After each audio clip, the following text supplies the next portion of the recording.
local officials who represent either cities or counties on the border. And I got to tell you, they are angry and upset about all of the catastrophes caused by the Biden open border policies, and they are urgently asking for action, obviously from the state of Texas, but they know that it's the Biden administration that caused this open border problem, and they expect the Biden administration to step up and respond and to fix the open border problem that they caused. So the Biden administration's open border policies have led to a record number of illegal immigrants crossing the border into the United States. Barack Obama's own Secretary of Homeland Security said that by any measure, having 100,000 people cross the border in 1 month would be a crisis. Now, the Department of Homeland Security is saying that with the end of the Title 42 expulsions beginning in May, the federal government is planning for up to 18,000 illegal immigrants crossing per day. That's more than 500,000 illegal immigrants crossing the border every single month from more than 150 different countries across the globe.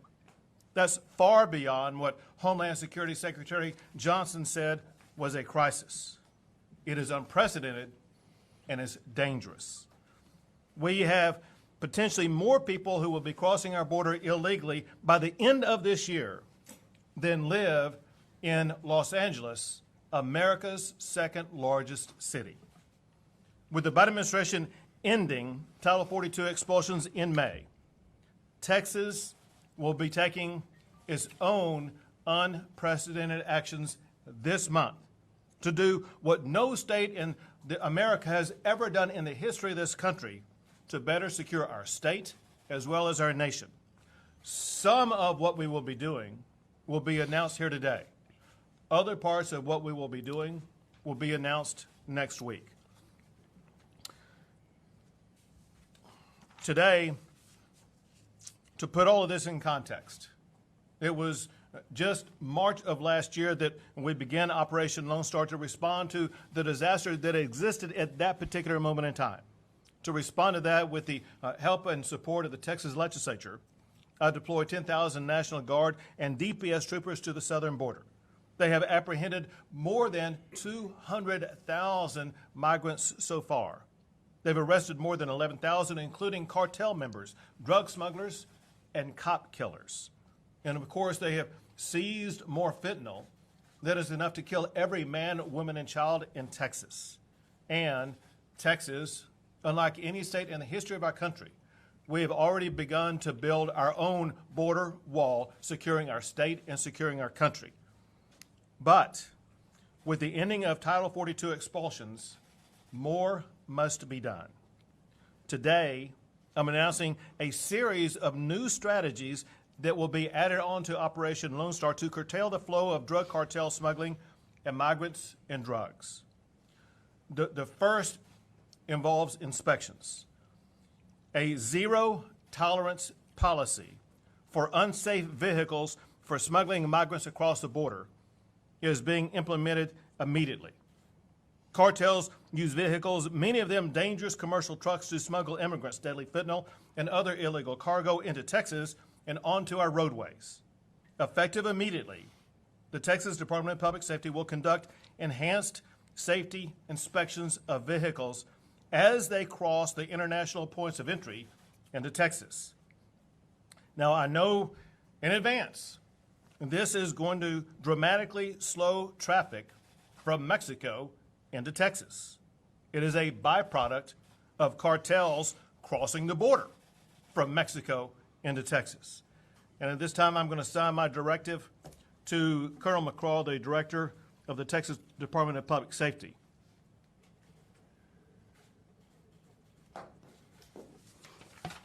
To get that project underway immediately for the zero tolerance and the inspections that will be taking place.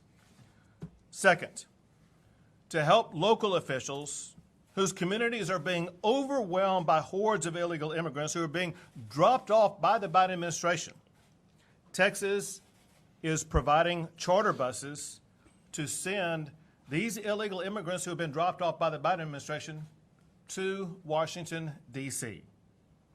We are sending them to the United States Capitol, where the Biden administration will be able to more immediately address the needs of the people that they are allowing to come across our border. To get that going, I'm going to sign a letter to Chief Nim Kidd with the Texas Division of Emergency Management, who will be in charge of this operation.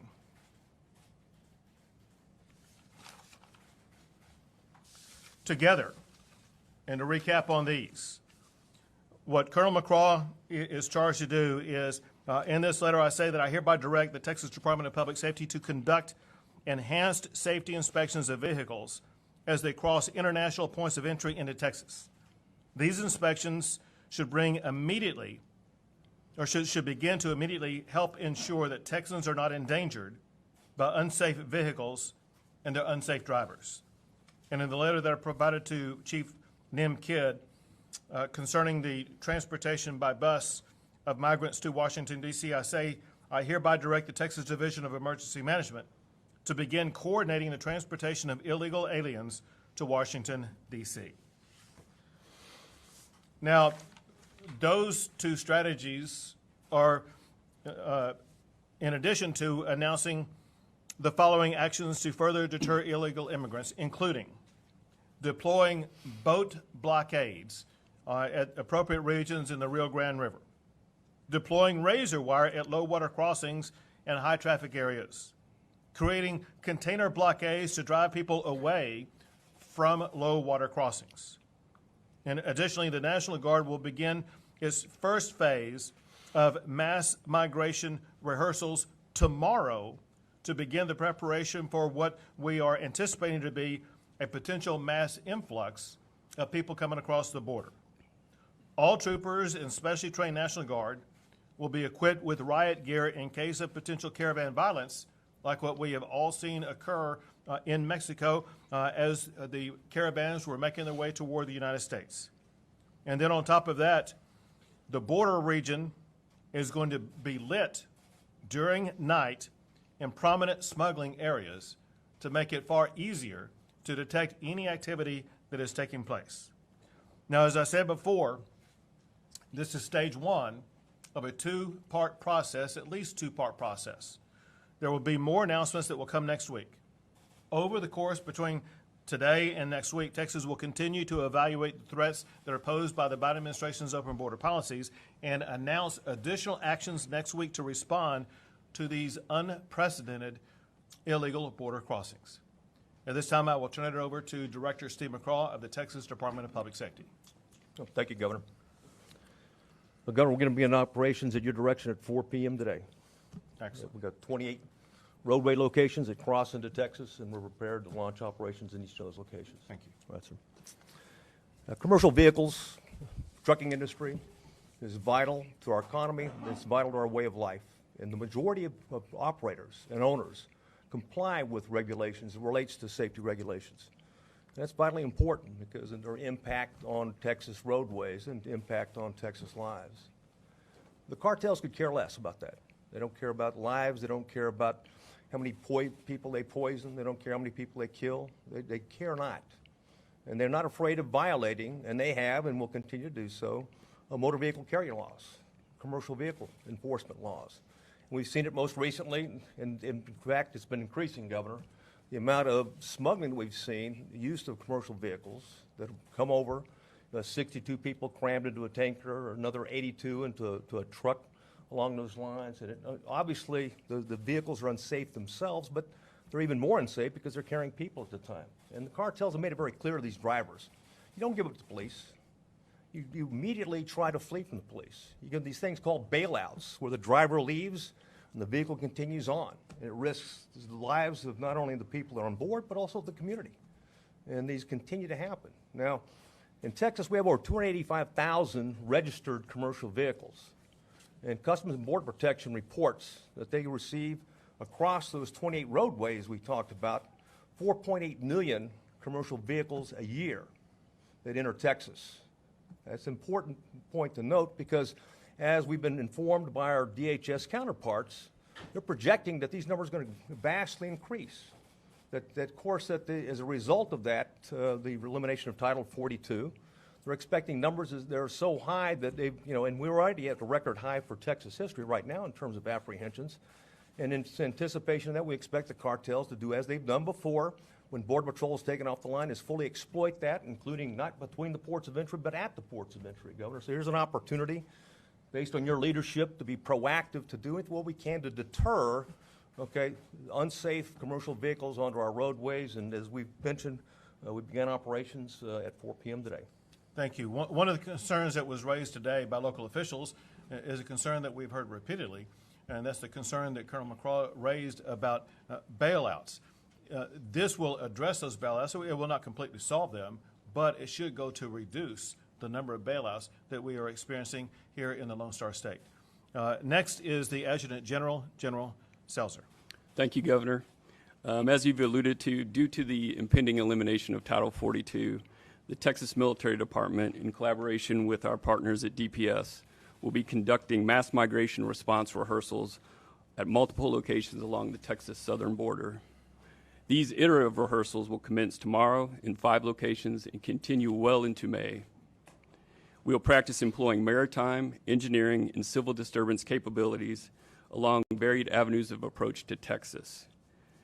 For the maritime portion of this, as the Governor said, we are employing boats with DPS and Texas Parks and Wildlife to form a blockade on the river to keep people from crossing into Texas. For engineering capabilities, we'll be prepared to hastily put out concertina wire and produce concertina holding areas for anybody who should decide to attempt to cross into Texas. And then lastly, our civil disturbance capabilities will be in full force to have a non-lethal means of blocking people from entering the state.